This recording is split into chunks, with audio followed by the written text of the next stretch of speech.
Hey everybody, Juwine here and welcome to the show. You know how much I love a good laugh, right? Well, buckle up because today we're diving headfirst into a pool of the most bizarre, hilarious facts from around the world. Get ready to have your mind blown and your funny bone tickled because we're about to embark on a quest for knowledge, the weird and wonderful kind. All right, folks, let's kick things off with a true classic, the rubber ducky. You know, that yellow fella who's been silently judging your bath time since you were a kid. Well, turns out this squeaky companion has a history wilder than a wet cat in a bathtub. First off, can you believe this little guy was initially designed as a chew toy? Thankfully, someone realized that a beak full of rubber wasn't the most appetizing thing, and the ducky found its true calling in the world of suds and bubbles. And let me tell you, it didn't stop there. This bath time hero reached peak stardom, inspiring those hilarious rubber duck races we've all seen. Seriously, who doesn't love a good rubber ducky? Okay, folks, get ready for this one because it involves Australia emus and a whole lot of head scratching. Picture this. It's the 1930s and Australia is facing an emu-vasion. I mean, these birds are everywhere gobbling up crops like nobody's business. Naturally, the farmers are freaking out, so they call in the big guns. No, seriously, they call in the military.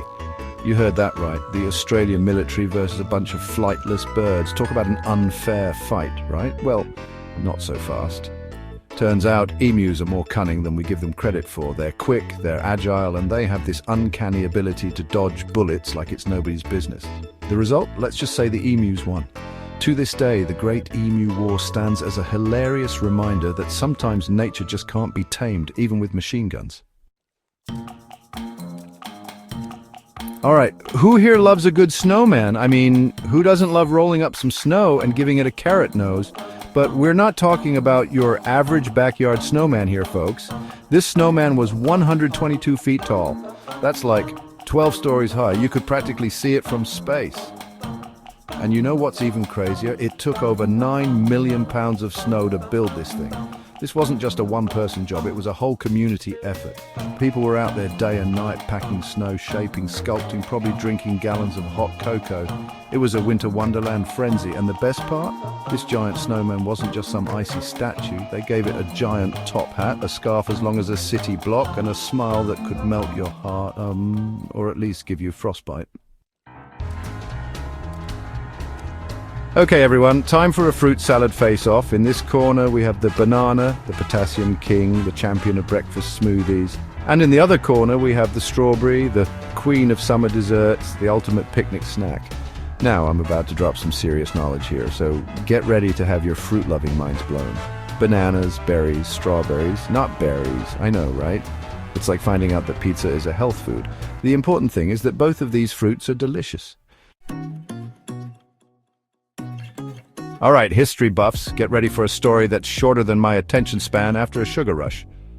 I'm talking about the Anglo-Zanzibar War, a battle so brief it makes a sneeze seem like an eternity. We're talking 38 minutes, folks. That's less time than it takes to watch an episode of your favorite sitcom.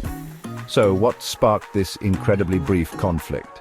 Well, it all boils down to a good old-fashioned succession dispute. You see, the Sultan of Zanzibar had passed away, and naturally everyone and their pet parrot wanted to be the next ruler. The British, being the world power they were, had their own ideas about who should be in charge. Long story short, they weren't too keen on the guy who decided to crown himself Sultan. A few cannon shots later, the self-proclaimed Sultan realized he was in over his head and called it quits. And that, my friends, is the story of the shortest war in history.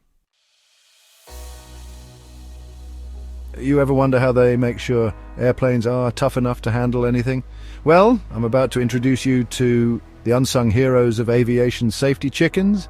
Yep, you heard me right, chickens. You see, engineers have this ingenious, albeit slightly wacky method for testing the strength of airplane windshields and engines. It's called the chicken cannon. Catchy, right? So how does it work? Well, they load these feathered projectiles into a special cannon and blast them at high speeds into airplane parts. It's like a poultry version of Angry Birds, but with real-life implications. The goal is to simulate bird strikes, which can be a real hazard for aircraft. By firing chickens at various speeds and angles, Engineers can study the impact and make sure planes can withstand these feathery missiles. So next time you're flying high in the sky, take a moment to appreciate the brave chickens who helped make your journey safe. The unbelievable story of Tsutomu Yamaguchi, the man who survived 2 atomic bombs. This next story is both unbelievable and incredibly inspiring. It's about a man named Tsutomu Yamaguchi, and his story is nothing short of extraordinary. Now hold on to your hats because this one's a doozy. Tsutomu Yamaguchi survived not 1 but 2 atomic bombs. You heard me right, 2. First, he was in Hiroshima on a business trip when the atomic bomb detonated.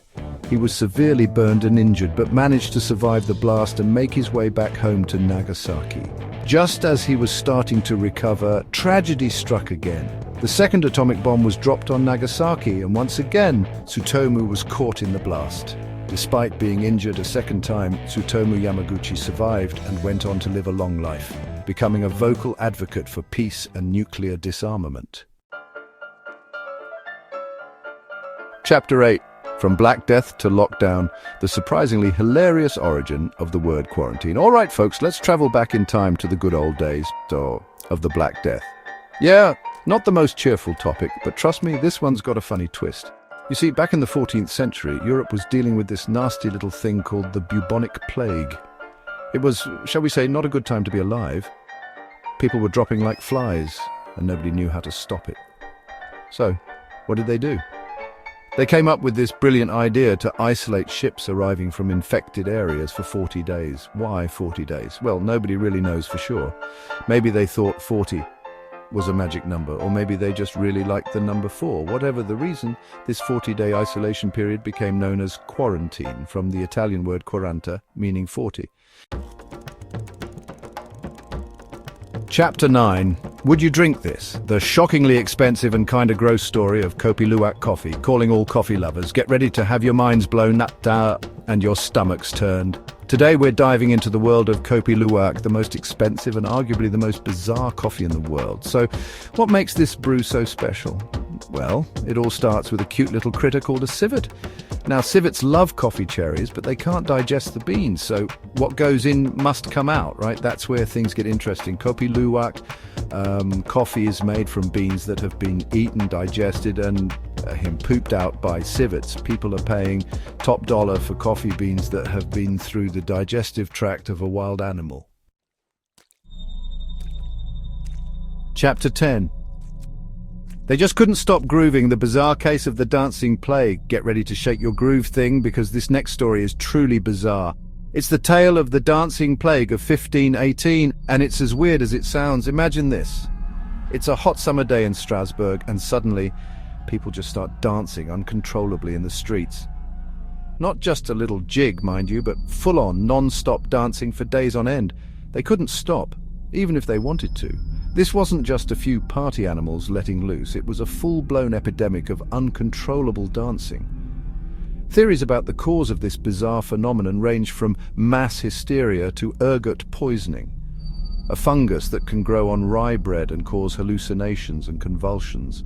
Whatever the cause, the dancing plague of 1518 remains one of history's most bizarre and unexplained events. That's a wrap! Keep the laughter going. Well, folks, there you have it. 10 bizarre facts that are sure to make you laugh, think, and maybe even question everything you thought you knew about the world. From emu wars to chicken cannons, we've covered it all, and trust me, there's plenty more weirdness where that came from. Don't forget to hit that subscribe button and ring that notification bell so you don't miss out on any more mind-blowing, laugh-inducing content. Remember these quirky stories and subscribe for more entertaining content.